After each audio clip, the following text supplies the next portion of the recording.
హరీష్ రావు గారు ఒక్క నిమిషం. సబ్జెక్ట్ అంతా కూడా ఇప్పుడు మనం పెట్టిన దాంట్లో గ్యారంటీస్కి సంబంధించి మేము చూపించింది తప్పు, నేను చెప్పేది రైట్ అని వారు ఒక కాగితం తీసుకొని వచ్చి సభని బయట మాట్లాడారు. అదంతా వదిలేసి మిగతా అన్ని ఏదేదో మాట్లాడుతూ ఉన్నారు అధ్యక్ష.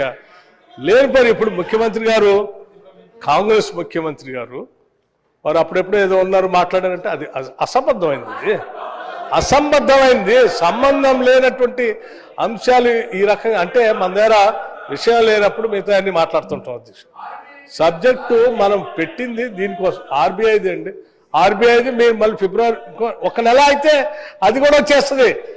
ఒక నెల అయితే దానిపైన యాక్చువల్స్ సిఏజీ వాళ్ళు ఇస్తారు, అది కూడా మళ్ళీ అప్పుడు అది వచ్చినప్పుడు మళ్ళీ మాట్లాడచ్చు.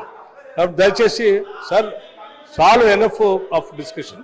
మిగతా సభ్యులకు కూడా ఇవ్వండి అధ్యక్ష. రొటేషన్ మీద మిగతా పార్టీ వాళ్ళు కూడా ఉన్నారు, మళ్ళీ కాంగ్రెస్ వాళ్ళు కూడా మాట్లాడాలా. అందరికి ఇచ్చి ముగించండి అధ్యక్ష. Thank you. 5 minutes లో కంప్లీట్ చేయండి ప్లీజ్ సార్. 5 minutes. నేను సబ్జెక్ట్ మీదనే మాట్లాడుతున్నా కదా అధ్యక్ష. ఏం చెప్పే ప్రయత్నం చేసిన ఇప్పటిదాకా? కాంగ్రెస్ ప్రభుత్వం ఆనాడు వారసత్వంగా ఇచ్చిన 72,000 కోట్లు మా ఖాతాలో కలిపినరు. 11,000 కోట్లు కార్పొరేషన్ అప్పు మా ఖాతాలో కలిపినరు.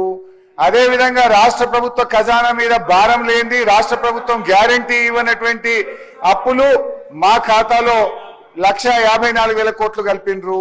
అన్ని తీసేస్తే బీఆర్ఎస్ హయాంలో కరోనా సహా, ఉదయ్ సహా గ్రాంట్ రూపంలో రావాల్సింది కేంద్ర ప్రభుత్వం బలవంతంగా రిద్దిన అన్ని కలిపితే కూడా బీఆర్ఎస్ హయాంలో చేసినప్పుడు 4,17,000 కోట్లని మళ్ళీ మళ్ళీ మళ్ళీ మీ వైట్ పేపర్ ఆధారంగానే చెప్పాను.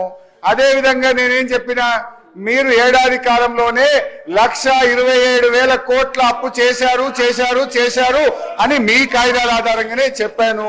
అదే విధంగా వాస్తవాలు మాట్లాడితే మా గొంతు నొక్కడానికి ఇవాళ ఈ కార్ రేసింగ్ మీద మహేశ్వర్ రెడ్డి గారు